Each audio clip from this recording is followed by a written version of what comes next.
Bom dia, meus irmãos, tudo bem? Mais uma vez nós estamos aqui para continuar os nossos estudos acerca do panorama do Antigo Testamento. E hoje a nossa aula falará sobre o profeta Daniel, que é um profeta que atuou no período da história de Israel que nós chamamos de pós-exílio. Então vamos orar antes de tudo, para começarmos a nossa aula e pedir ao Senhor para que Ele nos abençoe e ilumine o nosso entendimento. Então abaixemos as nossas cabeças e oremos ao Senhor. Senhor, muito obrigado por esse dia, te agradecemos pela oportunidade de mais uma vez estarmos estudando a Tua Palavra, de termos esse privilégio de aprendermos mais de Ti, ó Deus, e que ao estudar, ó Pai, a vida desse profeta, ó Pai, que é um profeta, que é um exemplo para nós, ó Pai, possamos nos apropriar desses exemplos, ó Pai, de piedade, de uma vida dedicada ao Senhor. Nos ajude nas nossas fraquezas, ó Deus, e aumente a nossa fé, ó Pai, nos momentos difíceis, que o Senhor nos ajude, ó Pai, porque somos fracos, ó Deus, e dependemos do Senhor. Muito obrigado por tudo, eu peço que o Senhor nos abençoe, nos guarde, nos livre de todo mal. E é em nome de Jesus que nós oramos e agradecemos. Amém. Então, meus irmãos, esse livro é um livro que eu particularmente gosto muito. Então, de todos os livros dos profetas, esse livro é o meu favorito. Acho que por uma série de fatores, porque é um livro que fala muito a respeito de vida, é um livro que, ao mesmo tempo, ele fala a respeito de muitos milagres, ele mostra como o Senhor ele usa as pessoas em todos os lugares, inclusive no meio dos gentios, Então é um livro que ele é realmente muito interessante e rico em ensinamentos para a gente. Então, propriamente dito, vamos começar o nosso estudo acerca do livro de Daniel. Bem, o nome de Daniel significa Deus é meu juiz. E se nós pararmos para observar a história de Daniel, nós vamos observar que em vários momentos Deus ele vai se colocar como o juiz das nações, aquele que tem o controle, o domínio sobre todos os reinos. Então é um nome bastante apropriado para a função profética que Daniel ele exerce. Daniel ele nasceu em Jerusalém. Ele nasceu aproximadamente no ano 623 a.C. Então ele nasceu mais ou menos ali no período, no finalzinho do reinado do rei Josias, que foi um rei santo, que como nós vimos na aula da professora Juliana, ele foi um rei que trouxe uma grande reforma política, religiosa e moral para Israel. Então foi um reinado muito abençoado. E ao mesmo tempo, Daniel ele nasceu também no início do ministério do profeta Jeremias. E isso é muito importante porque quando nós formos ver lá na frente, no capítulo 9, nós vamos ver que Daniel estava estudando os escritos do profeta Jeremias. Então, Daniel teve essas duas referências, A referência de Josias, que foi um rei santo, e a referência do profeta Jeremias, que foi um homem muito temente a Deus também. Nós vemos pela história que Daniel foi levado muito jovem para o cativeiro babilônico. Então Daniel tinha somente 18 anos quando ele foi retirado de sua família, de sua nação, de sua terra, e foi levado para a Babilônia sob o comando do rei Nabucodonosor. Tá? Antes de nós começarmos a entrar em um pouco mais de detalhes na história do livro, na estrutura e falar um pouco do contexto a respeito do profeta Daniel, é importante a gente trazer um tema que é interessante, que é acerca dos argumentos a favor ou contra o livro de Daniel estar no cânon. Como os irmãos sabem, o cânon, na verdade, é o conjunto de livros que são considerados inspirados divinamente. Então é importante a gente acompanhar ou entender que ao longo da história nós tivemos os processos de canonização, ou seja, os processos em que os livros eles eram avaliados conforme o seu conteúdo para saber se aqueles livros eles eram inspirados por Deus ou não. E por incrível que pareça, o livro de Daniel é um dos livros que é mais criticados, pela crítica chamada crítica modernista. Bem, a crítica modernista vai criticar a maior parte dos livros, especialmente aqueles livros que contêm milagres, os livros miraculosos, e a gente vai ver um pouquinho.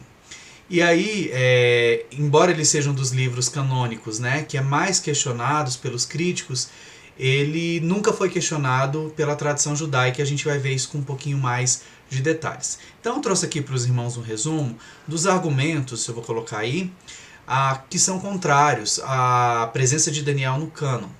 O primeiro é o seguinte, os críticos afirmam que a autoria do livro ela é posterior aos eventos citados, né? E esses eventos eles estariam, na verdade, esse livro, na verdade, teria sido escrito, né, no período intertestamentário, mais especificamente no período que é descrito pelo livro dos Macabeus, que é um livro que não é canônico, porém é um livro de alto valor histórico. Né? Então ele vai falar acerca de o que aconteceu com os judeus no período em que não houve profecia em Israel, nos 400 anos de intervalo entre o Antigo e o Novo Testamento.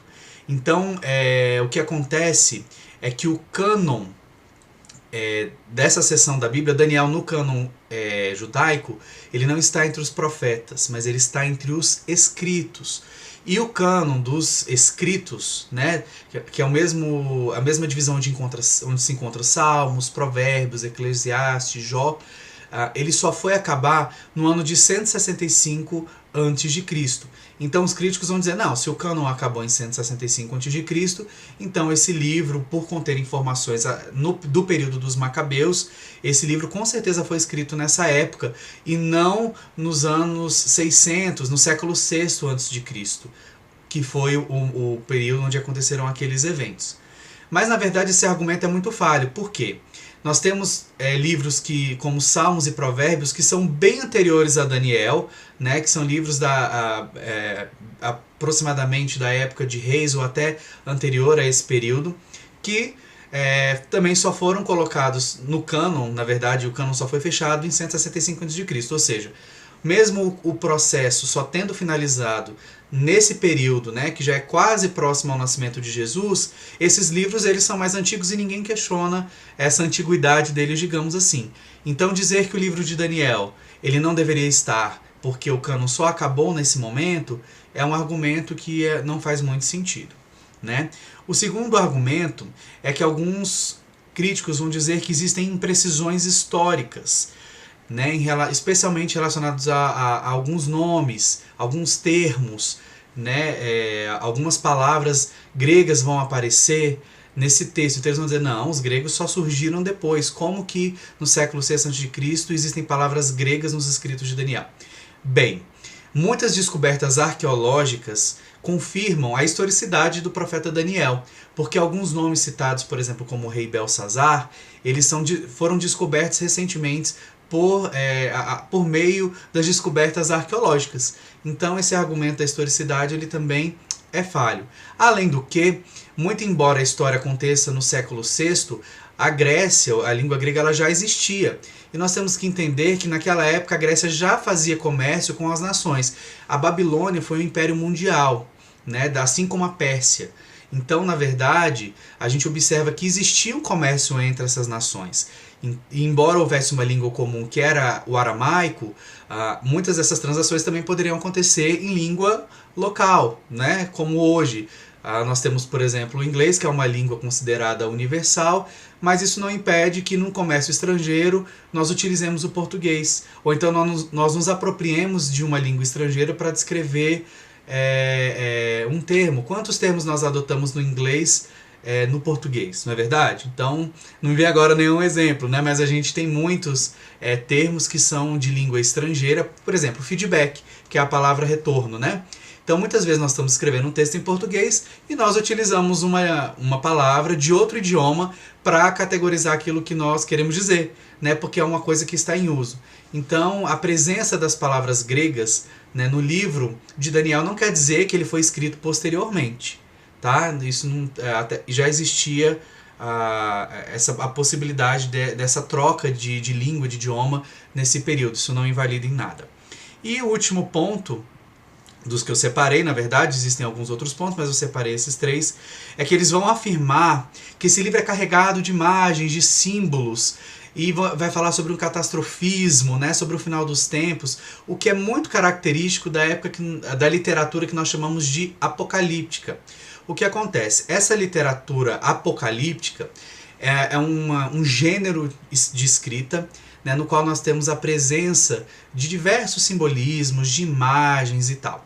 Essa literatura ela floresceu ali mais ou menos 200 anos antes do nascimento de Cristo, e ela persiste ainda por 100 anos. E a maior parte dos escritos dessa literatura são considerados como pseudepígrafos, ou seja, são textos que não são canônicos, não são verdadeiros, são invenções. E muitos desses textos vão utilizar nomes de profetas ou de discípulos que eram famosos. Então, os autores vão dizer que como Daniel tem essas figuras, essas imagens, né, todos esses simbolismos, na verdade, Daniel seria mais um desses textos apócrifos, né? Um texto que não deveria estar no cânon das escrituras. Bem, a gente tem que entender uma coisa a respeito da literatura apocalíptica.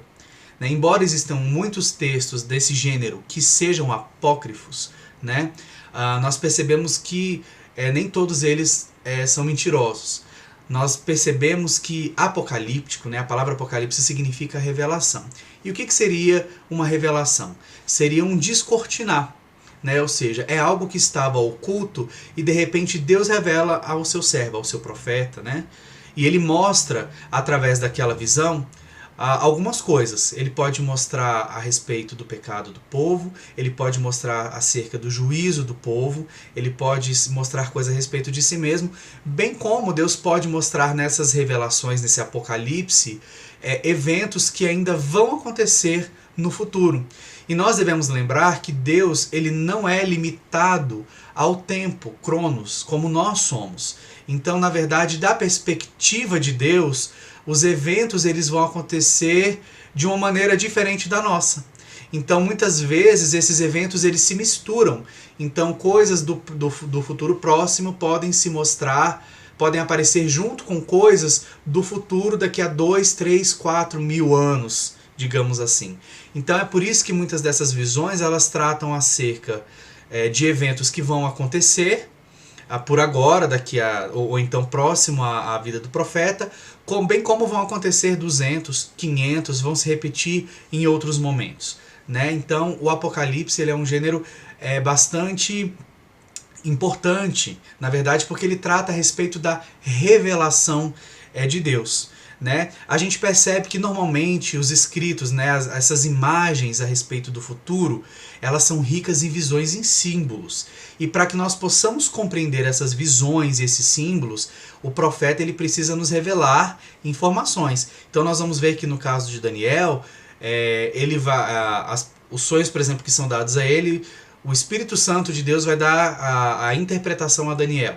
Em alguns outros momentos, Daniel vai ter uma visão que ele não vai compreender. E quem vai dar a interpretação de alguns pontos vai ser, por exemplo, um anjo, vai ser o próprio Senhor, que vai dizer o que ele deve interpretar daquele texto. Então nós precisamos, assim como as parábolas de Jesus. Jesus ele contava uma parábola e as pessoas não entendiam. E logo depois ele fazia o quê? Ele explicava aquela linguagem, ele explicava o que ele queria dizer. Aqui é mais ou menos essa mesma coisa. Né? Essa profecia ela precisa ser explicada para que nós possamos compreender. E alguns símbolos nós podemos entender por conta da própria cultura. Então nós vamos ver, por exemplo, no livro de Daniel, muitas vezes a aparição do chifre. Né? 10 chifres, 3 chifres, um chifre pequeno. E o chifre, na verdade, ele é um símbolo que era utilizado no Antigo Testamento para descrever um reino humano. Né? Então, alguns símbolos nós conseguimos compreender até mesmo por causa do contexto cultural. Né? Então são literaturas com bastante riqueza de detalhes. Né? E a gente percebe que em muitas dessas visões apocalípticas vai existir um grande dualismo, né? Ou seja, uma grande luta do bem contra o mal. Então, ao contrário do que os críticos falam, que esse texto na verdade ele é apócrifo porque ele é apocalíptico, é um argumento também muito falho. Por quê? No Antigo Testamento nós temos diversas ocorrências de visões desse tipo. Então não é exclusivo de Daniel. Então nós vamos ver que o profeta Zacarias, por exemplo, ele também traz muito desses simbolismos. O profeta Isaías, o profeta Ezequiel, né? O profeta Isaías em especial é um profeta que falou muito a respeito do Messias. E ele foi um profeta que viveu muito antes da vinda de Jesus.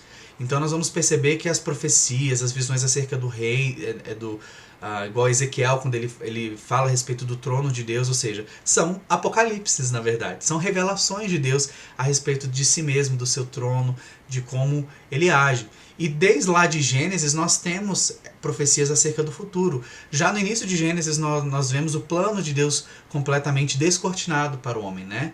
Então, embora tenha havido a condenação, o próprio Deus ele trouxe também a salvação ao homem. Então, o fato de um livro trazer simbolismos e falar a respeito do futuro, isso não invalida e não categoriza como um livro apócrifo, tá bom?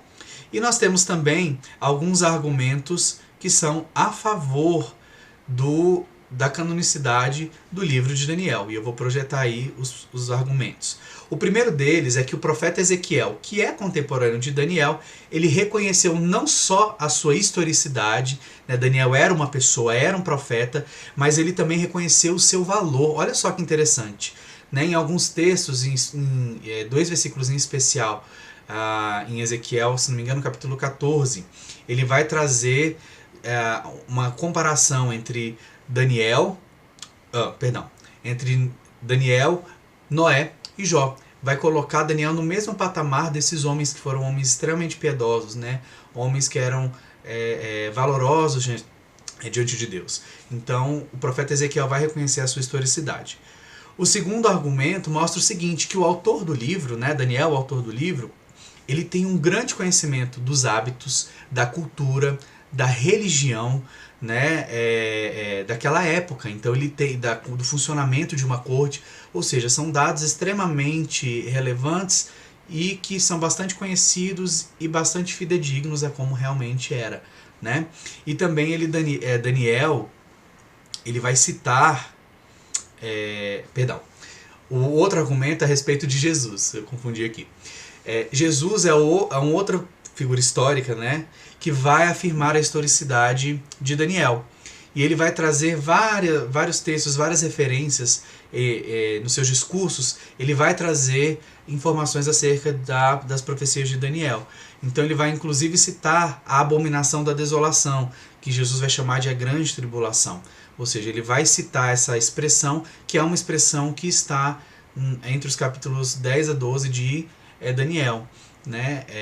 O próprio Jesus ele vai chamar a si mesmo de filho do homem. E filho do homem é uma nomenclatura que aparece aonde? No livro de Daniel. Ou seja, o próprio Jesus ele vai afirmar essa historicidade do profeta. O profeta existiu, e não só afirmar que o profeta existiu, mas vai citar esses termos que estão no livro de Daniel. Ou seja, então mostrando que esse livro ele é um livro canônico, certo?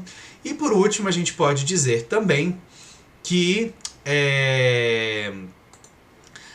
o Joséfo, né, que foi um dos grandes historiadores judeus do primeiro século, bem como a maior parte, a esmagadora tradição judaica e a tradição cristã, vão afirmar a canonicidade desse livro, tá certo?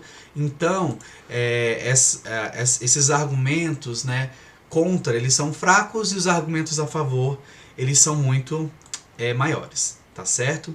Então nós voltamos aqui um pouquinho, vamos ver um pouco a respeito do contexto histórico, agora que nós já falamos dessa parte, né? Nós precisamos lembrar algumas informações para compreender onde esse livro ele está situado na história, né? Como eu falei, ele é um livro, um profeta, que é considerado um profeta pós-exílico, ou seja, o exílio havia acontecido ou estava começando, e ele vai viver ainda alguns anos mais. Bem, a gente observa que a Babilônia foi o grande império que sucedeu o Império Assírio, né? Então a gente vê que quando a Babilônia se junta ao povo Meda, né, eles ganham um grande peso militar que foi capaz de derrotar Nínive, né, e trazer a queda de Nínive, que foi inclusive profetizada, né? E a capital da Assíria caiu no ano 608 a.C. Entretanto, no ano 605, né, o Império Babilônico ele já estava praticamente consolidado, né, e Nabucodonosor ele vai assumir o reino após a morte de seu pai, que se chamava Nabopolassar. Nós já vimos essa história anteriormente, falando dos profetas pós-exílicos, né, de outros profetas também. Aliás, os primeiros profetas, né?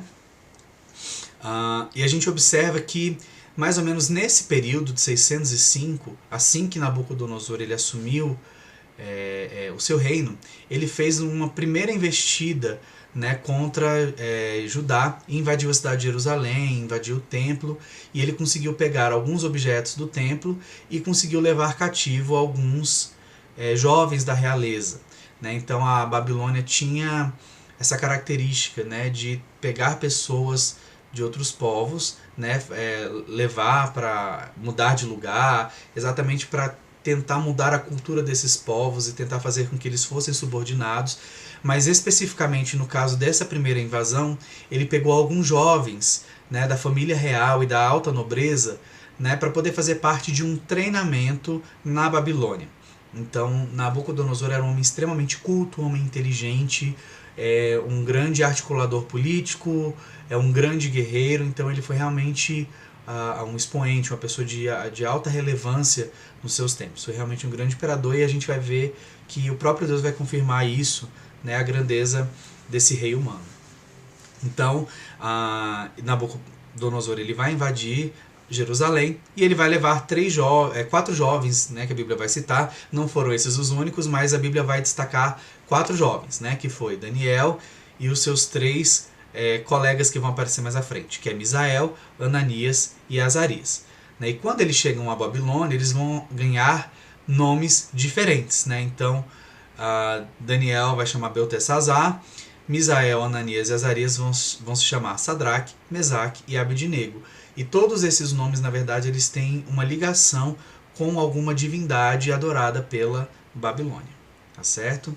A gente percebe que de todos os reis que passaram pelo Império Babilônico, o rei Nabucodonosor foi o rei de maior destaque, né, de maior influência e do maior número de vitórias. Né? E ele transformou a Babilônia num centro cultural de relevância mundial. Depois ele acabou sendo sucedido por 3 reis fracos, e o último deles foi o rei Belsazar, né, que ele foi designado como governante no lugar do rei Nabonido. A gente vai ver isso com um pouquinho mais de detalhes. Bem, e lá em 539, nós estávamos em 605 quando Nabucodonosor começou a reinar, e lá em 539, Ciro, rei da Pérsia, vai invadir a Babilônia, né, vai unir-se à Pérsia e vai finalmente derrotar a Babilônia e vai criar o império chamado de Medo-Persa. Né? E é esse mesmo rei Ciro que mais à frente ele vai criar um édito real, né, que vai permitir a volta dos judeus para a Jerusalém. E esse fato é descrito, a gente já estudou esse fato no livro de Esdras. Né? Então, o primeiro grupo de judeus que voltam para Jerusalém, eles vão voltar não sob a liderança de Esdras, mas sob a liderança de Zorobabel, né? Em torno de 50 mil judeus. Então, Daniel viveu até esse período, tá, meus irmãos? Então, Daniel viu esse fenômeno acontecer. Muito embora Daniel não tenha retornado, por já estar talvez muito idoso, ele não saiu da Babilônia e voltou para Jerusalém.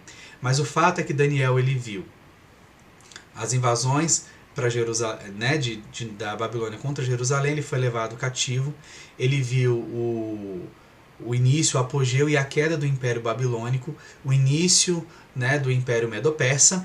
Inclusive ele viu, né, ele viveu na época em que houve o primeiro retorno dos judeus para Jerusalém, tá certo? Então ele viveu o período, digamos, do período exílico e do período pós-exílico também. O ministério de Daniel teve aproximadamente 70 anos. Então Daniel foi um homem que morreu bastante idoso, né? Então, se nós levarmos em consideração que ele tinha 18 anos, provavelmente, quando ele foi levado, né, e o seu ministério teve uma duração de 70 anos, então Daniel viveu pelo menos 88 anos. Então, ele foi um homem que viveu por bastante tempo. Então, a gente vê um pouquinho das características gerais do livro. A gente precisa entender o seguinte: qual o propósito, qual o objetivo principal desse livro? O objetivo principal desse livro é declarar a soberania de Deus sobre as nações. Né? Então, a gente vai ver em todos os momentos Deus ele tendo controle absoluto da história e da condução desses reinos. Ou seja, Deus ele não vai só revelar o que vai acontecer no futuro, mas ele também vai revelar o desfecho. Então, por mais que em alguns momentos os reinos humanos eles vão ser vitoriosos, nós vamos saber que ao final Deus ele vai conseguir, ele vai trazer a vitória ao seu povo, né? Afinal, Deus ele é soberano e ele é muito maior, não existe nenhum poder comparado a ele, né? Então a vitória ela já é certa, já é garantida.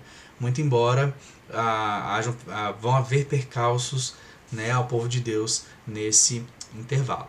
E a gente pode dividir esse livro em duas partes. A primeira parte, que é dos capítulos 1 ao 6, ela compreende os capítulos históricos, vão falar acerca da história, né? Ou seja, Daniel e seus amigos na corte real. Então vai trazer esses fatos históricos que vão ser narrados. E dos capítulos 7 a 12 nós vamos ter os capítulos que são denominados proféticos, ou seja, vão falar a respeito das visões que Daniel teve, especialmente as visões acerca do futuro, tá ok? Então eu vou projetar aí para os irmãos entenderem, eu peguei esse quadro de um vídeo muito interessante da internet, depois eu posso divulgar para os irmãos. Eu fiz uma adaptação na verdade, né? Porque o vídeo ele é em inglês na verdade, o desenho ele é todo feito em inglês, e é um livro, mas ele é um vídeo legendado que dá para os irmãos assistirem. Mas eu achei essa estrutura muito interessante porque ela ajuda a gente a visualizar algumas coisas, tá certo? Então nós podemos observar aí que Daniel ele tem uma estrutura muito interessante. Primeiro que ele é escrito em dois idiomas. Ele é escrito no idioma hebraico e também no aramaico.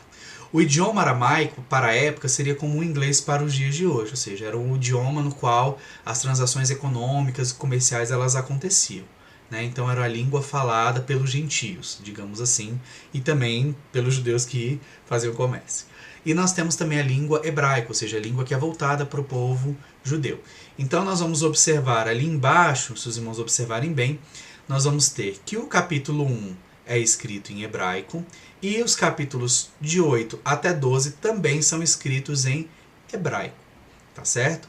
E nós temos uma grande parte central que é escrita em aramaico, ou seja, os capítulos 2 até o capítulo 7.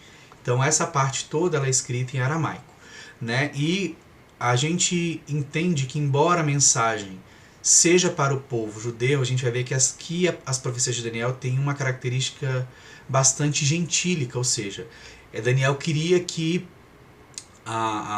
os povos que não fossem Israel tivessem conhecimento acerca da história, acerca daqueles milagres que aconteceram, tá certo? Então era uma forma de Daniel, digamos, divulgar esse conhecimento, essas histórias, tá certo?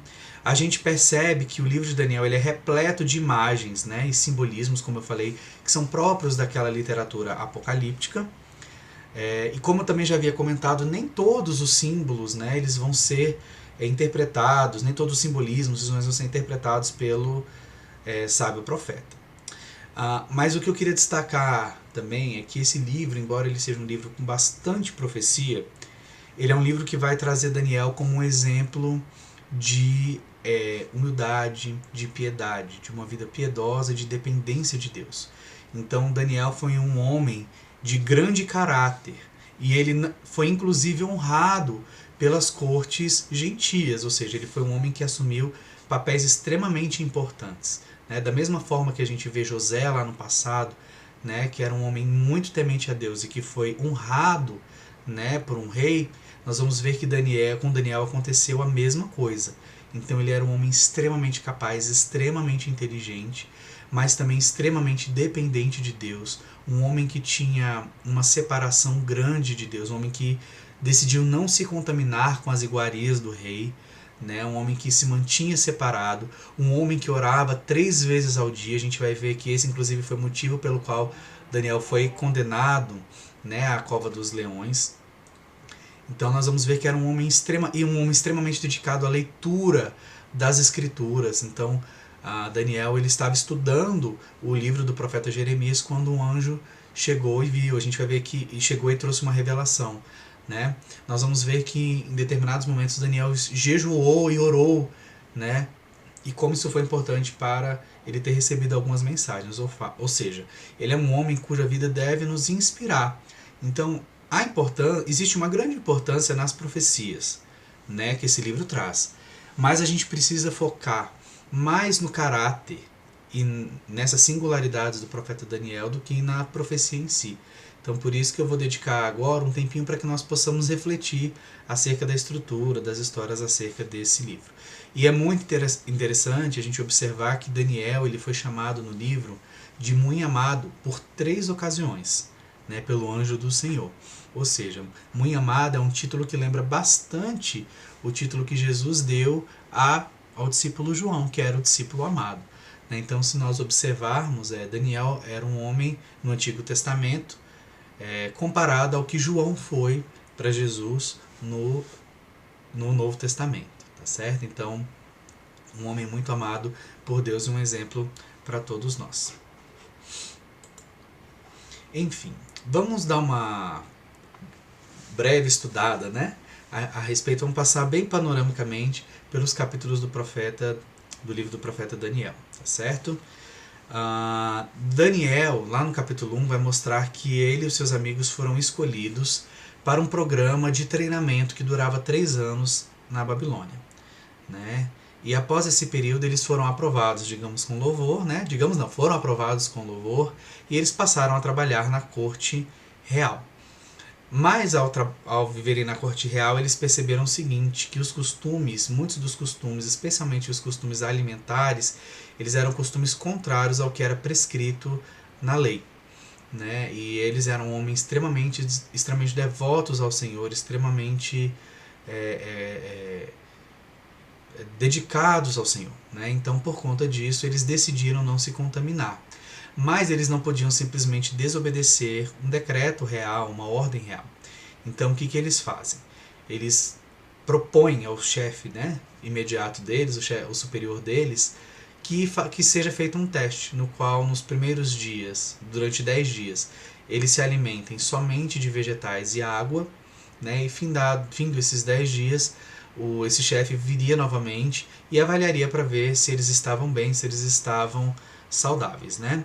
Então eles fizeram essa proposta e ao final do período a Bíblia mostra que Deus honrou, né, e mostrou que eles tinham uma aparência muito melhor do que a dos demais jovens que haviam passado naqueles testes.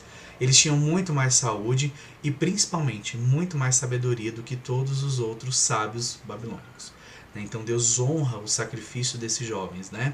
Então isso traz uma lição para a gente, né? Daniel, a Bíblia diz no capítulo 1 de Daniel, que Daniel decidiu, capítulo 1, versículo 8, Daniel decidiu não se contaminar com as iguarias do rei. Ou seja, Daniel não queria contaminar, embora estivesse vivendo numa corte estrangeira, ele não queria se contaminar com os hábitos estrangeiros, né? E isso é mais ou menos o que nós vivemos enquanto crentes. Estamos neste mundo, mas não devemos nos contaminar com as coisas deste mundo. Então essa é a lição que o profeta traz nesse primeiro capítulo. Então, a partir do capítulo 2, nós vamos ver um pouquinho acerca de como foi a vivência de Daniel e de seus amigos na corte real. Okay? Então, já no capítulo 2, nós vamos ter que o rei Nabucodonosor ele teve um sonho. Ou seja, bem no início do seu reinado, ele teve um sonho. E esse sonho o incomodou bastante, né, a ponto de que ele convocou todos os sábios da Babilônia para que eles revelassem e interpretassem. Olha só que interessante. Esse sonho, Nabucodonosor ficou tão incomodado, mas ele não contou o sonho. Ele queria que os sábios contassem, revelassem o que ele tinha sonhado e também fizessem a interpretação. E por mais de uma vez ele convocou os sábios, e os sábios falavam, não, conte-nos o sonho, que nós daremos a interpretação. E Nabucodonosor mostrou-se irredutível. Ele falou, não, quero que vocês me contem um sonho e a revelação. Né? Até que ele se irritou e mandou executar, né, todos os sábios da Babilônia. Até que Daniel ouve a respeito disso, ouve a respeito dessa condenação, e chega para um dos sábios e ele pede um tempo, né, para que ele possa orar a Deus e pedir a revelação a Deus a esse sonho. Né? Então, a Bíblia vai dizer que Daniel e seus amigos eles oraram para buscar a presença de Deus e que Daniel recebeu a revelação do sonho do rei numa noite. Bem, eu vou colocar a imagem, né, a respeito do que Daniel viu. Daniel ele viu, na verdade, uma imagem, né, de uma estátua que era formada por na verdade, quatro tipos de metal, né? E essa estátua ela era grande, ela se erguia sobre a terra, mas ao final, uma pedra não lapidada por mãos humanas, ela vem, destrói essa imagem, né, esse ídolo, e essa pedra se torna uma grande montanha que domina sobre toda a terra. E esse foi exatamente o sonho. Nabucodonosor reconhece, né, que aquele foi o sonho, e Daniel dá a ele a sua interpretação. Bem, a interpretação está relacionada aos 4 tipos de metais que são revelados no sonho, né? Então, se nós observarmos aí, o texto vai nos dizer que a cabeça dessa estátua ela era de ouro. Então, nós vamos ver essa parte do peito, né, e dos braços era formada por prata. Essa parte do quadril, né, e do abdômen era formada pelo metal bronze, e as 2 pernas eram formadas por ferro, e por fim os pés, eles eram formados parte por ferro, né, e parte por barro. Bem, e na verdade cada um desses elementos corresponde a um reino humano. Então, especialmente esses 4 primeiros vão significar 4 reinos humanos que o profeta vai revelar. E esse sonho, essa revelação, meus irmãos, ela é extremamente importante. Por quê? A revelação que é dada ao rei Nabucodonosor no capítulo 2, ela vai se repetir de outras formas, com outros e novos detalhes, né, nas demais visões de Daniel. Então, todas as outras visões vão estar relacionadas a essa, tá certo? Então, Deus revela a Daniel que a cabeça de ouro era o próprio rei Nabucodonosor. Então nós vemos aí o metal ouro, que era o metal mais valioso, né? Então ele foi realmente um rei de grande relevância, e o metal ouro ele simboliza isso, né? O segundo reino é um reino inferior, nós já percebemos que é um metal prata, né? E ele seria o Império Medo-Persa, tá certo? O terceiro, que é a parte de bronze, nós vamos descobrir a Grécia, que iria depois suceder o Império Medo-Persa. E o quarto não foi revelado ainda. Nessa visão não havia sido revelado que reino seria esse. Na verdade, mais para frente nós vamos observar que essas 2 pernas, na verdade, elas vão mostrar o Império Romano, que mais à frente vai se dividir em ocidental, oriental, tá certo? E por último, a gente vai voltar um pouquinho mais na frente nesse detalhe, é que nós vamos ter dedos, o pé, que é formado por ferro e barro. E o que é importante destacar aqui, meus irmãos, é que se nós observarmos, ferro e barro não formam uma liga. Então, embora eles se juntem, eles não formam uma liga. E eles também não são muito resistentes, ou seja, vai mostrar já que estão se falando de reinos humanos, que no futuro, em algum momento, vai haver um reino que vai se juntar a outro, eles vão se unir em alguma aliança, mas entretanto essa aliança não vai ser muito firme, ela vai ser uma aliança temporária, tá certo? Então, uma aliança frágil, que pode ser inclusive desfeita, e a gente vai ver alguns detalhes a respeito dessa teoria um pouquinho mais para frente, tá certo? Então, como eu falei, por fim, vai vir uma pedra não lapidada por mãos humanas, e a gente pode interpretar essa pedra não lapidada como o próprio Messias, né, que vai destruir aquela estátua e vai se tornar uma grande montanha, ou seja, trazendo assim a imagem de que no final o Messias derrotará todo o reinado humano, né, e vai estabelecer o seu reino sobre toda a terra, ou seja, ele vai ser estabelecido acima de todos os outros reinos, né? E a gente observa que por conta dessa interpretação, né, dessa revelação e interpretação, Daniel foi honrado e foi colocado como governador, e os seus amigos também foram honrados. E o rei Nabucodonosor, pela primeira vez, reconheceu a grandeza do Deus de Daniel, tá certo? Passando um pouquinho mais para frente, no capítulo 3, nós vamos observar agora um evento que não aconteceu com Daniel, mas com seus amigos que eram governadores em outras partes da Babilônia, né? Então a gente percebe que, embora Nabucodonosor tenha se sentido impactado, né, com com esse sonho e com as revelações do profeta Daniel, seu coração ainda não estava muito convencido a respeito da grandeza de Deus. Né? A prova disso é que ele mandou fazer uma grande estátua de ouro, né, em homenagem a si próprio, para que essa estátua fosse reverenciada e assim os seus servos, ao se curvar perante ela, eles demonstrassem assim a lealdade ao rei. Tá certo?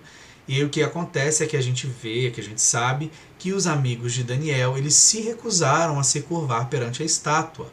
Né? Eles se recusaram abertamente, porque eles não poderiam se curvar diante de nenhum rei humano.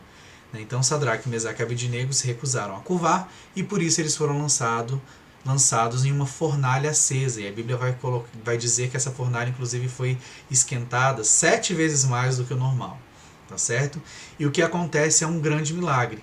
Porque na fornalha, a fornalha estava tão quente que as pessoas que foram jogar os 3 homens, elas morreram queimadas. Né? Mas após algum tempo, o rei, observando aquele espetáculo, aquela tortura, ele observa que os homens, eles estavam andando livremente. Eles haviam sido amarrados, de repente eles estavam andando pela fornalha.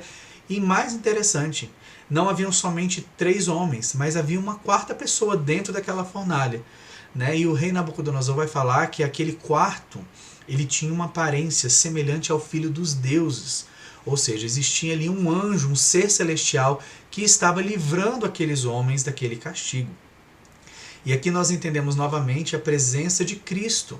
Né? Então a gente vê que Jesus, ele apareceu de maneira não encarnada algumas vezes no Antigo Testamento. Né? E essas aparições de Jesus Cristo, né, como o anjo do Senhor, né, e nesse caso aqui como o 4º homem na fornalha, nós chamamos elas de cristofania. Ou seja, são cristofanias, que são aparições de Cristo antes da sua encarnação. Né? E muitas vezes elas vão trazer mensagens de Deus ou vão trazer livramento, como foi esse caso aqui. Né? E aí, vendo essa cena, ele falou, venham para fora, né? Saiam da fornalha. E os homens saíram, né? Os 3 amigos de Daniel saíram, e as suas roupas não estavam queimadas, nem chamuscadas, e nem cheiro de fumaça havia nelas. Né? Então esse milagre também mexeu novamente com o rei Nabucodonosor, que reconheceu a grandeza novamente de Deus, mas ainda continuava incrédulo. Tá certo? E aí, por fim, nós vamos para o capítulo 4 de Daniel, e eu vou trazer novamente aquele quadro do início para que eu possa mostrar uma coisa interessante. Eu coloquei um quadro vermelho entre os capítulos 4 e 5, por quê?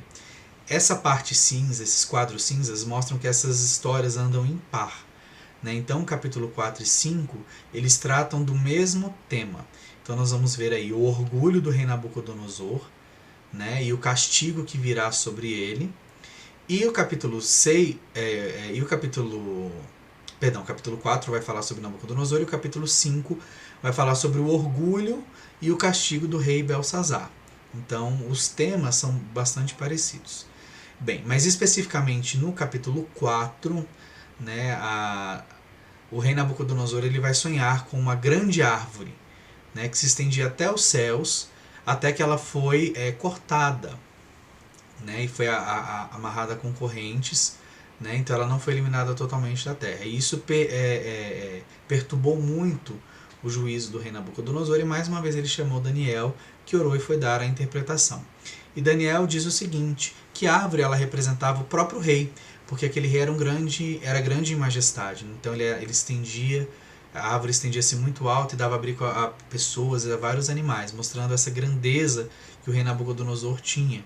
Né? Mas, entretanto, pela sua falta de humildade e orgulho em reconhecer a grandeza de Deus, Deus que era soberano, ele iria disciplinar o rei Nabucodonosor. E é por isso que essa árvore ela é cortada. Né? E a profecia diz que esse rei ele seria castigado e ele viveria como os animais, sob o orvalho, né? E seus pelos se tornariam como penas de águia. Enfim, ele ficaria durante 7 tempos longe, né, do seu reino, exatamente como castigo pela sua falta de humildade. E quando Daniel acabou a interpretação, a Bíblia diz que o rei, beleza, mas eu sou o grande rei, né? Ou seja, ele colocou a si mesmo como um grande rei, e nesse mesmo momento o sonho se cumpriu. Né? Então Nabucodonosor ele se tornou como um animal selvagem, ele perdeu a sua sanidade, né? E ele passou a viver sobre o orvalho. E isso durou por um período de aproximadamente 7 anos. Né? Então o número 7 ele aparece várias vezes nesse livro. A gente vai falar um pouquinho disso também mais pra frente.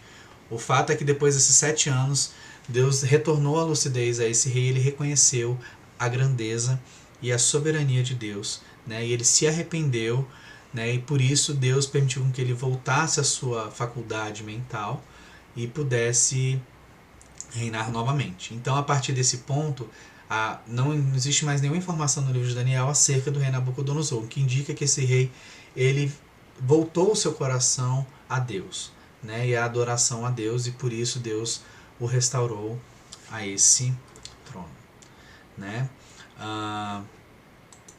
Por fim, aí já dando prosseguimento ainda nesse intervalo, né?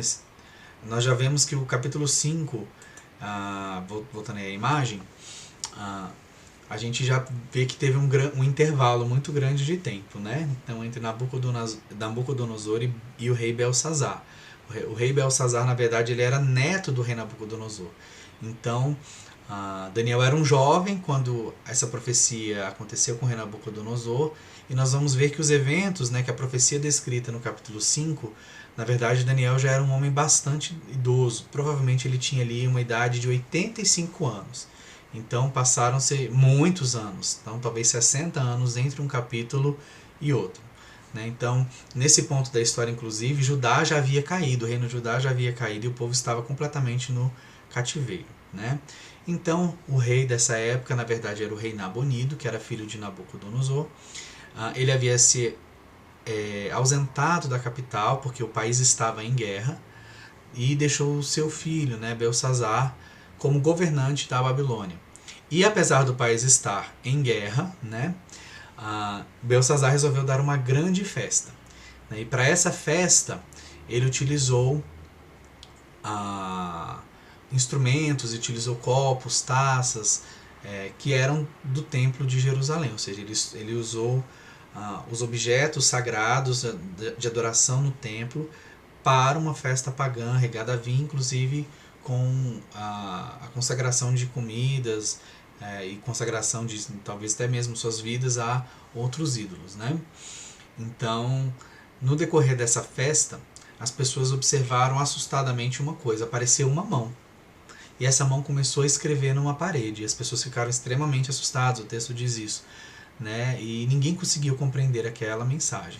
Foi aí que eles resolveram chamar a Daniel, né? E Daniel ele trouxe não a revelação aquelas palavras, né?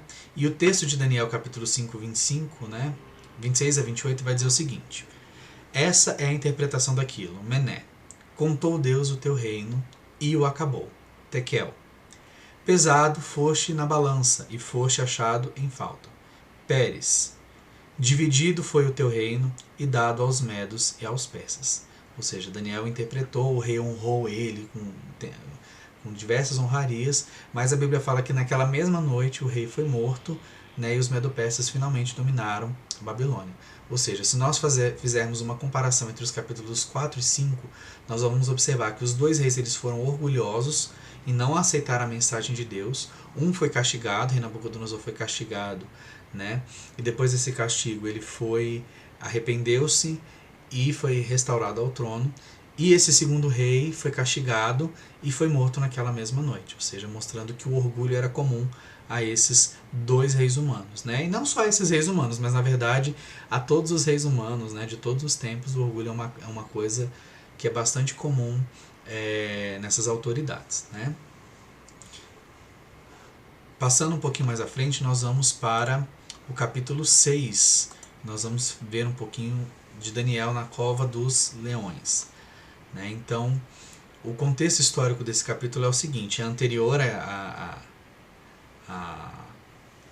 aos eventos, né? E a gente observa o seguinte, não é anterior, é posterior a esses eventos, né? Aos eventos que estão no capítulo 5. já havia o domínio persa, e a gente observa o seguinte, que os persas, eles haviam feito uma estrutura de administração do seu reino de maneira diferente dos babilônios. Então eles pegaram e dividiram em 10 regiões administrativas, digamos assim, e essas 20 regiões eram chamadas de satrapias. Né? E cada uma dessas satrapias tinham sátrapas, nome difícil, né? Que eram autoridades responsáveis por governar. Então, desses 20 governadores, digamos assim, 3 eram extremamente importantes e acima deles só havia realmente o rei. Né? Mas a Bíblia nos diz que Daniel era um homem muito respeitado pelo rei. Da mesma forma que ele foi respeitado nas cortes babilônicas, ele também foi respeitado nas cortes persas. Né? Então era um homem que era tido em alta estima. Entretanto, né, por ser um homem muito querido e muito respeitado, ele despertou a inveja de governadores que se achavam, talvez, que deveriam ter mais estima do próprio rei. Né? E aí, o que eles fizeram? Tentaram perseguir Daniel, mas como eles não achavam nada para acabar, digamos assim, com a sua imagem, o que eles fazem? Eles são bastante astutos e eles convencem o rei a editar um decreto real, uma norma real. E para os persas, um decreto real ele não pode ser anulado. Né? Uma vez que o rei ele emite aquele decreto, ele não pode voltar atrás.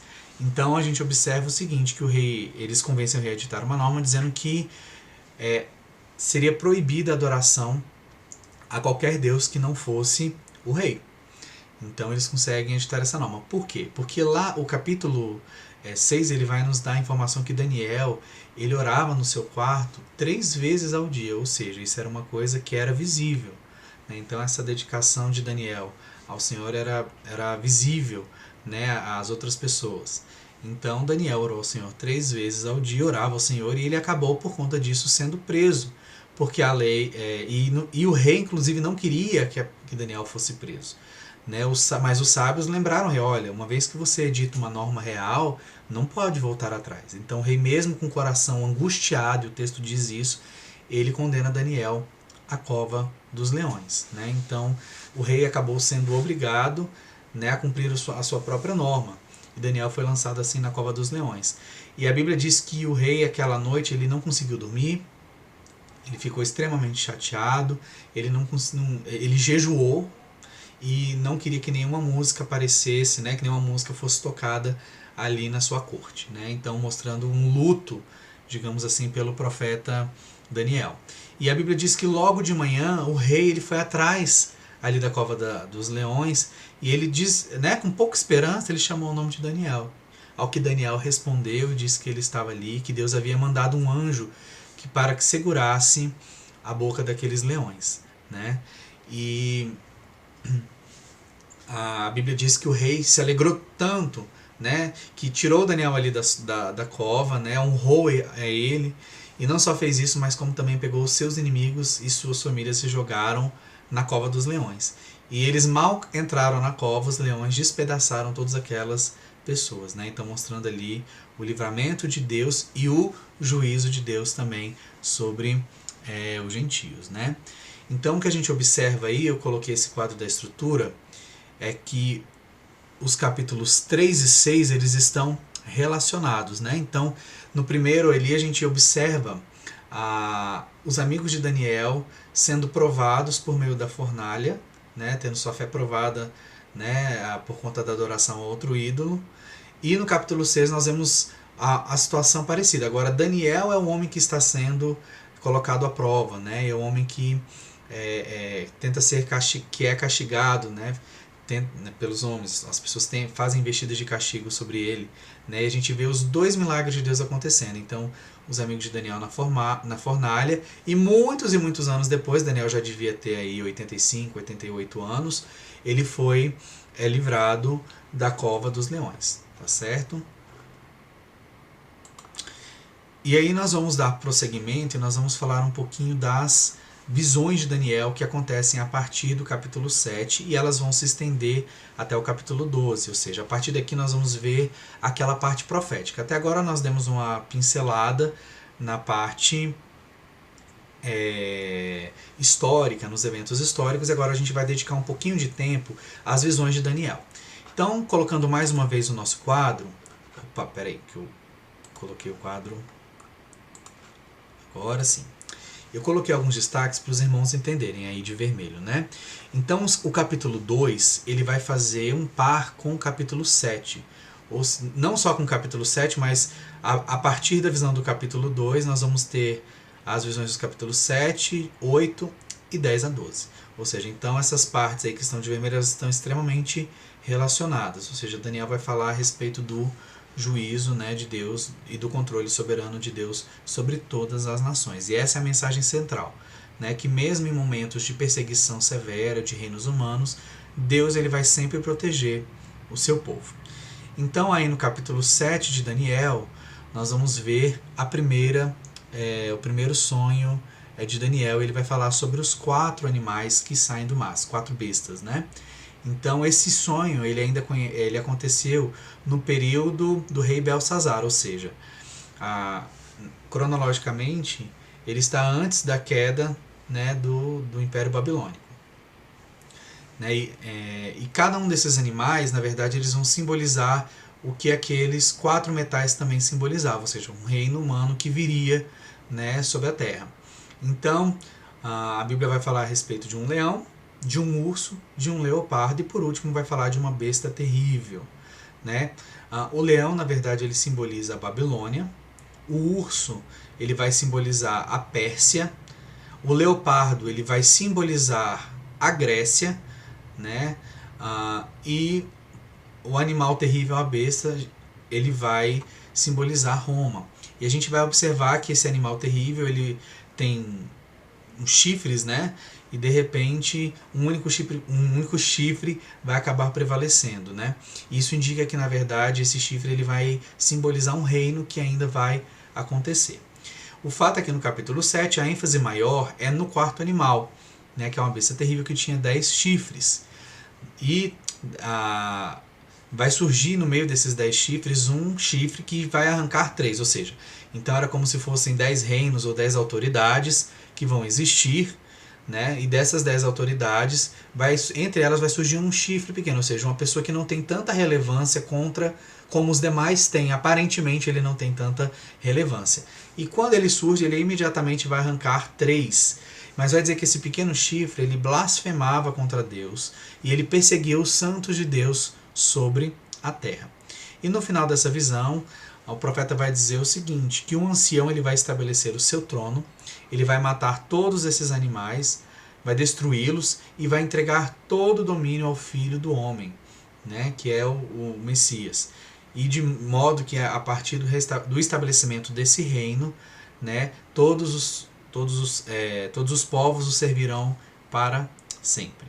E aí já nesse capítulo, né, muitos teólogos vão dizer que esse pequeno chifre ele vai estar relacionado à imagem da figura do anticristo que vai aparecer lá nos capítulos 13 e 17 do livro de Apocalipse. Mais à frente a gente vai verificar isso. Então ali no capítulo 8, prosseguindo, né, de Daniel, nós vamos ter a sua segunda visão, né, e a segunda visão vai tratar acerca da luta entre um carneiro e um bode, tá certo? E aí vai falar o seguinte, que o carneiro ele representava o Império Medo-Persa e o bode a Grécia, né? Então, o grande chifre que havia nesse bode, né, vai falar que o bode ele vai destruir o carneiro, né? Ele tinha um grande chifre, ele é considerado o primeiro rei grego, que é chamado de Alexandre o Grande, né? A gente vê historicamente Alexandre o Grande. Mas o texto prossegue e diz que 4 reis vão seguir a esse rei, ou seja, eles vão aparecer chifres menores, né? Ou seja, vão mostrar o seguinte, que esse reino vai ser dividido em 4 e que esses 4 eles não vão ter a mesma grandeza do chifre maior, ou seja, eles não vão ter a mesma força desse rei maior, né?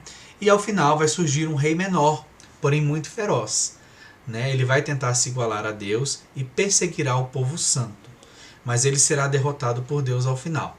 Então esse pequeno chifre, né, ele muitas vezes vai ser associado à imagem do rei grego Antíoco Epifânio. Esse rei grego ele é do período dos Macabeus, retratado nessa época, e ele reinou por volta do ano 165 a.C.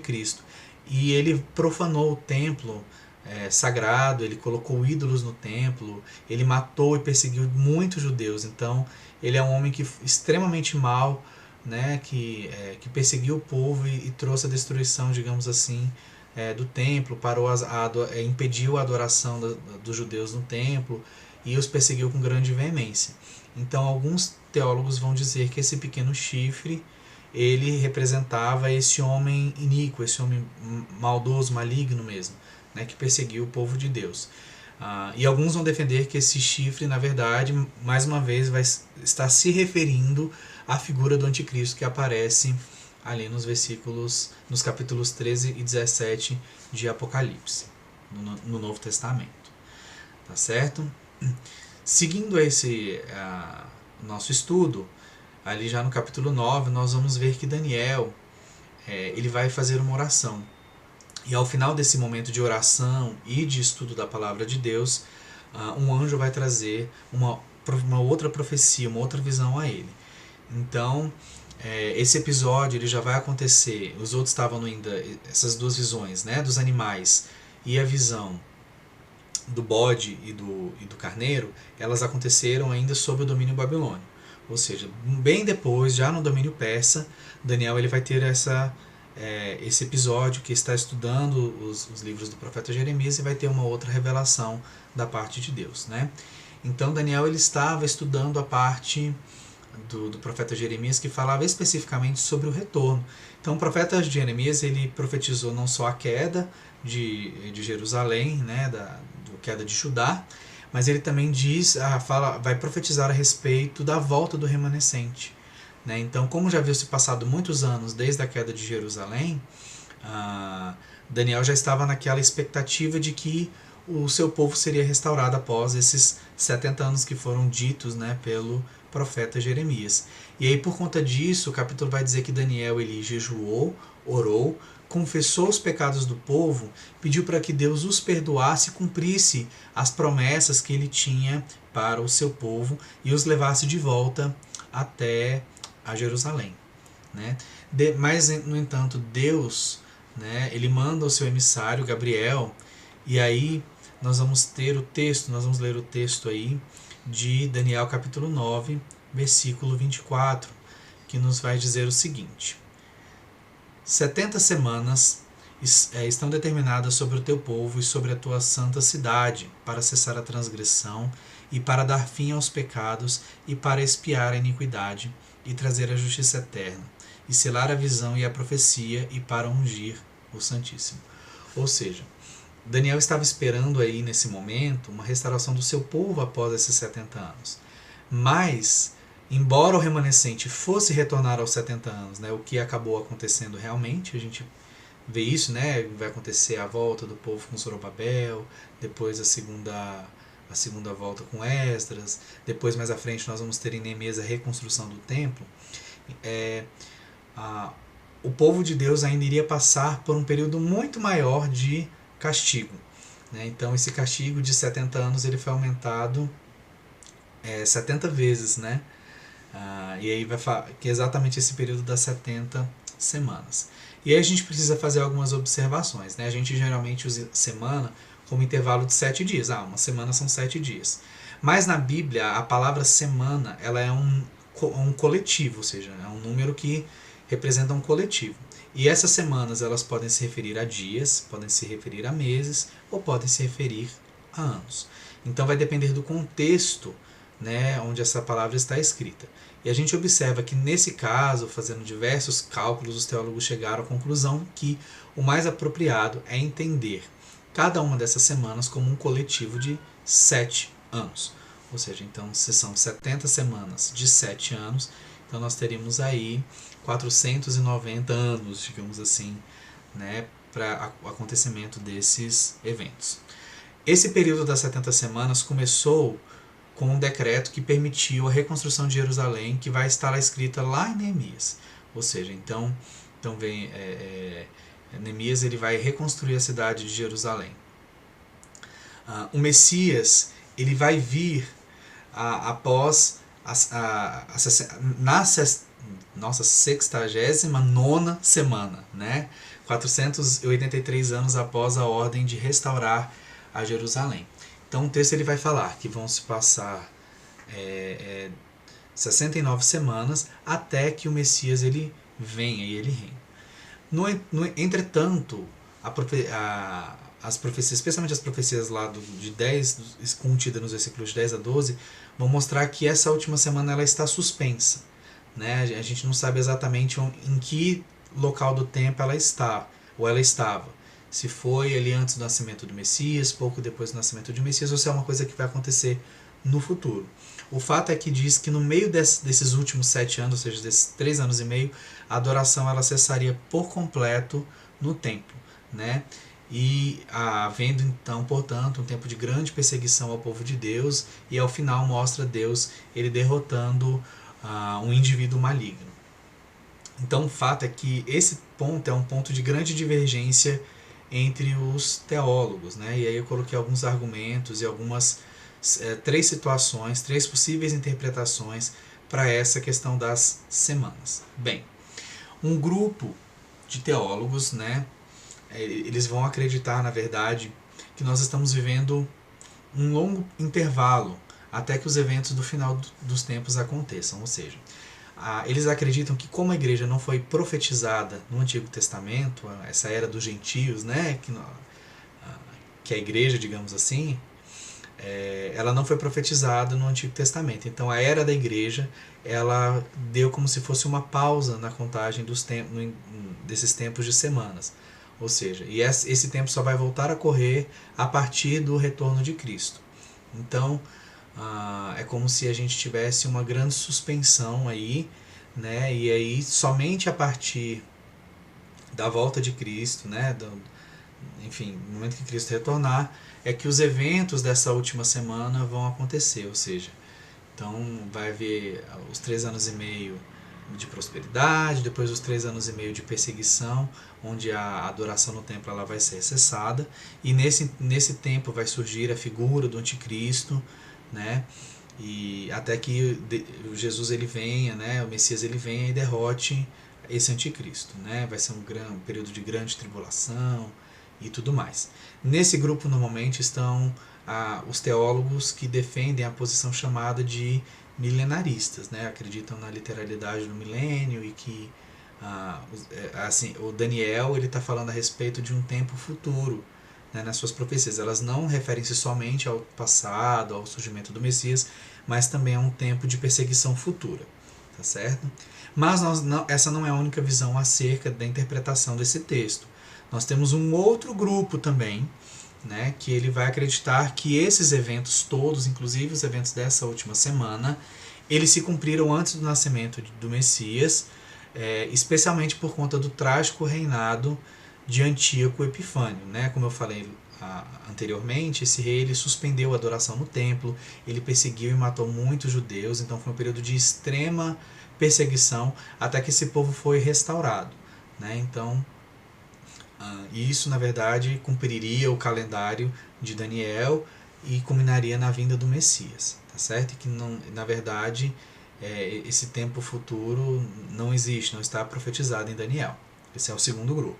Entretanto, nós temos um terceiro grupo que vai acreditar que essa última semana está relacionada à morte de Jesus Cristo, à sua ressurreição, né? Já que o anticristo ele vai perseguir o Messias, digamos assim, e também vai haver a destruição do templo em Jerusalém em 70 depois de Cristo. Então essa destruição simbólica estaria relacionada ao cumprimento dessas semanas. Bem, o fato é que todas essas teorias elas têm suas limitações. Elas não conseguem explicar totalmente os simbolismos e o cálculo de anos, de tempos, né, para o cumprimento dessa visão, né?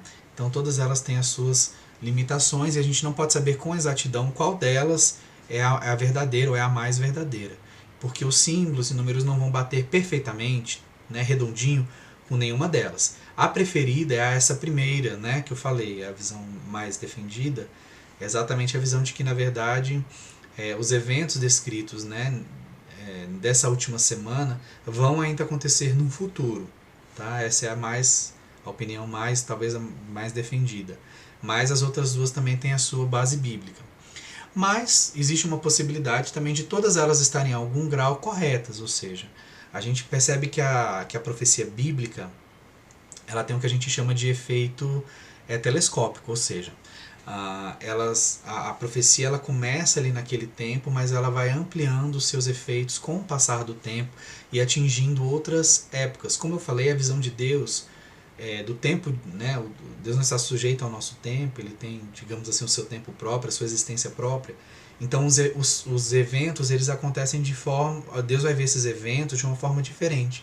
Então quando o profeta ele traduz isso, né, para nós, né, como seres que estão presos ao tempo, seres temporais, fica um pouco imperfeito e não claro a que tempo esses eventos estão se referindo, se é no presente, se vai ser no futuro imediato, ou se no futuro mais distante, né? Então, por isso, de alguma forma, essas visões todas elas podem estar corretas, elas podem ter significado a imagem de Antíoco, a imagem depois da queda do templo, e podem relacionar a um tempo futuro, porque Jesus ele vai falar, dá a entender que vai haver um tempo futuro de perseguição, e Apocalipse ele vai trazer um maior detalhamento a respeito dessas profecias dizendo a respeito da perseguição dos povos. O fato é que a mensagem aqui, meus irmãos, é a seguinte: vai existir perseguições, né, ao povo de Deus, mas o Senhor ele vai livrar o seu povo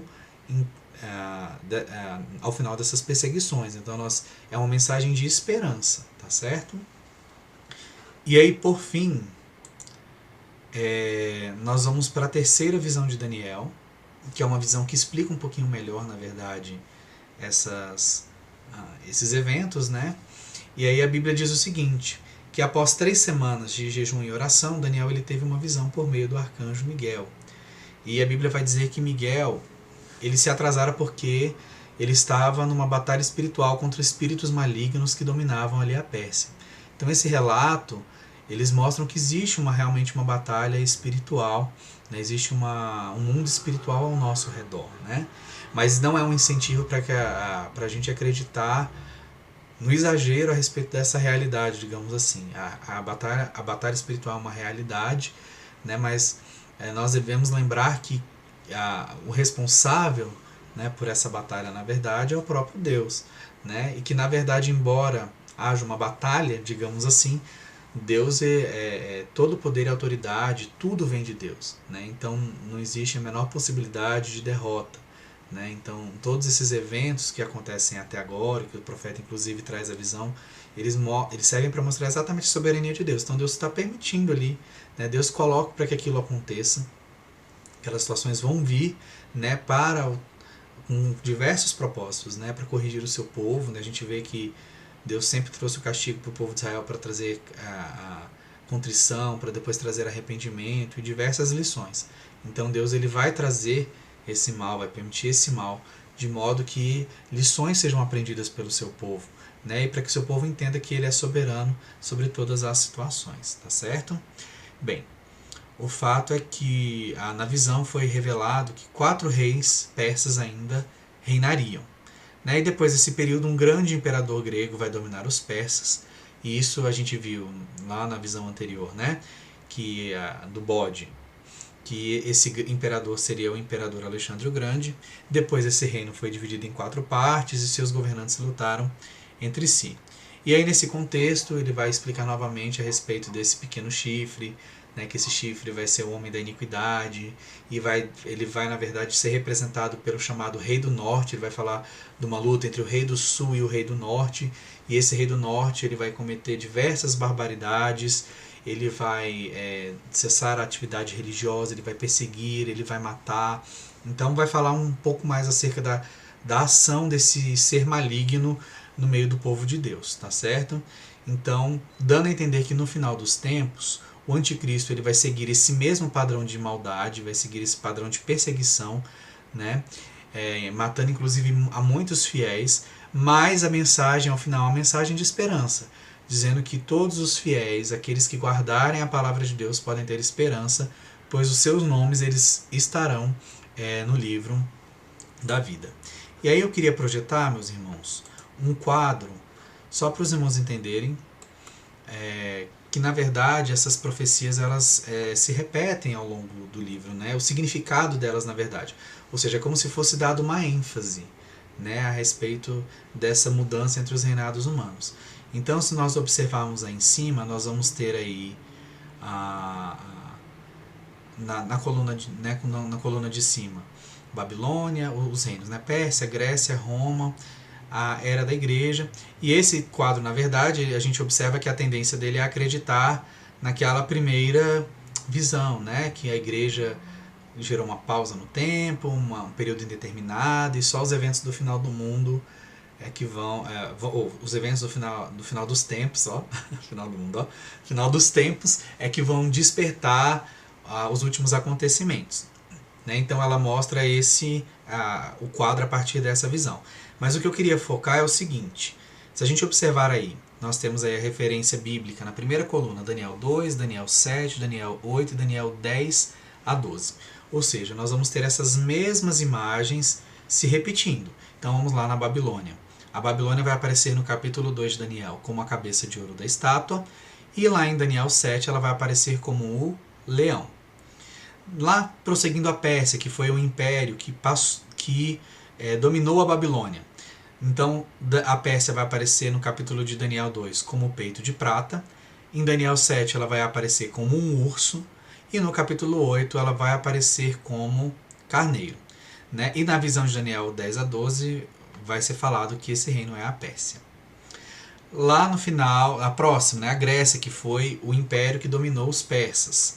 Então nós vamos ver que em Daniel A2 a Grécia foi representada pelo ventre de bronze, no capítulo 7 como leopardo.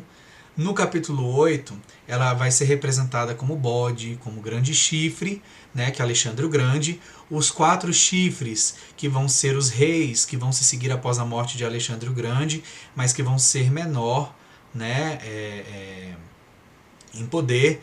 E vão mostrar depois, no capítulo 10 a 12, uma Grécia dividida entre a Síria e o Egito, que foi o que acabou acontecendo, né?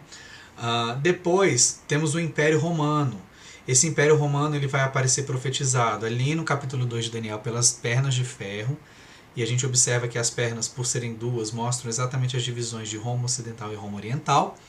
No capítulo 7, Roma vai aparecer como um animal terrível, né? E aí esse período em Daniel 8 ele vai ser colocado como um interadvento, ou seja, um período de intervalo entre Roma e a era da igreja, tá certo? E aí, segundo essa visão, nós vamos ter o período indeterminado, e aí em Daniel 8, pequeno chifre, e Daniel 12 a 12, o rei obstinado, enfim. Continuando aí, a Confederação das 10 Nações, que em Daniel 2 vão aparecer como os pés e os dedos de ferro, aqueles que vão formar uma aliança não muito forte. Em Daniel 7 vai aparecer como os 10 chifres e pequeno chifre. E Daniel 10 a 12 nós vamos ter o julgamento e a ressurreição.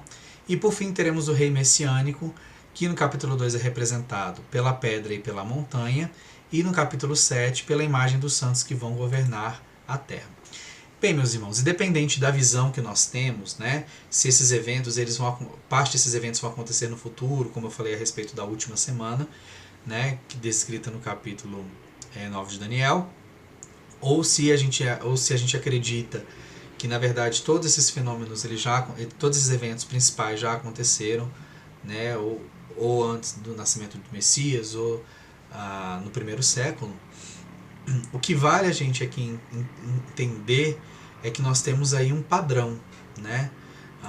E é o que a gente pode ter de maior ensinamento a respeito do livro de Daniel. Então nós temos um padrão e uma promessa divinas, né?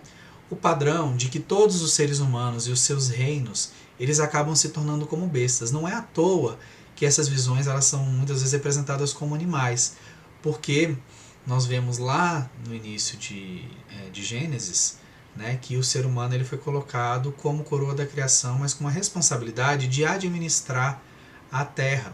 Então,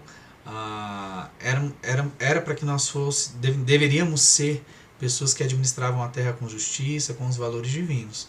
Mas o que acontece é que o ser humano, ao se esquecer de Deus e ao glorificar a si mesmo, ele se torna como esses animais no campo.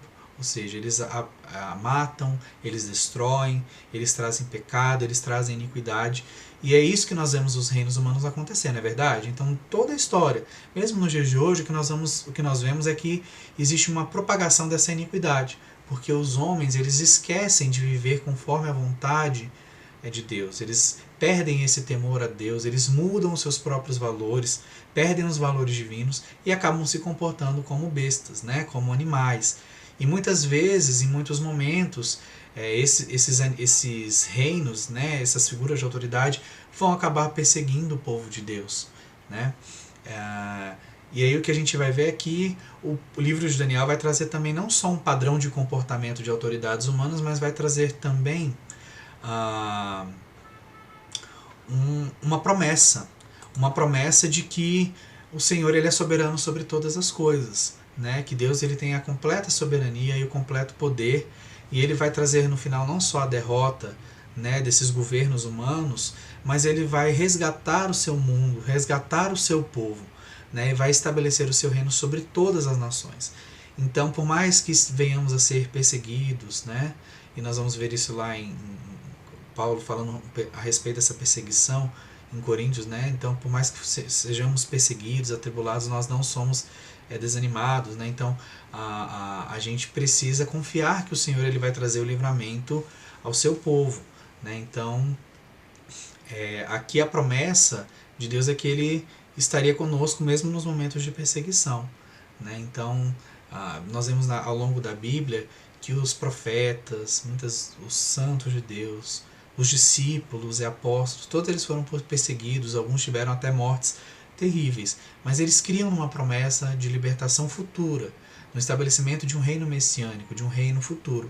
E então nós não precisamos temer, né, os reis humanos, nem ter medo desses acontecimentos, porque eles não estão alheios à vontade, à soberania e ao controle de Deus. Todos esses eventos descritos na palavra de Deus, eles estão sobre a condução divina. Então, por mais que haja perseguições e tudo mais, nós não precisamos temer, porque sabemos que Deus tem o controle sobre todas as coisas. Então não é uma guerra incerta, em que nós não sabemos se vamos ganhar. Não, nós já temos a revelação, nós já sabemos que o próprio Deus será vitorioso, que o próprio Deus estabelecerá o seu reino sobre a terra. Então, na verdade, isso deve nos gerar uma devoção, um amor, uma busca por mais de Deus. Né? Mesmo em tempos difíceis como o que estamos vivendo, buscarmos mais ao Senhor. Né? Essa deveria ser a nossa busca natural. Tá certo? Então, podemos confiar na soberania de Deus. Então, é isso que eu tinha para falar para os irmãos hoje. Esse é um livro bastante interessante, né? Com muitas informações. Se os irmãos tiverem alguma dúvida, pode me consultar. Peço desculpa que eu dei algumas gaguejadas aí ao longo do caminho. Fiquei um pouco perdido, mas é porque realmente são muitas informações. E qualquer coisa os irmãos já sabem que eu estou aí à disposição de todos. Tá bom? Um bom domingo, um bom final de semana. Que o Senhor abençoe a todos nós. Amém?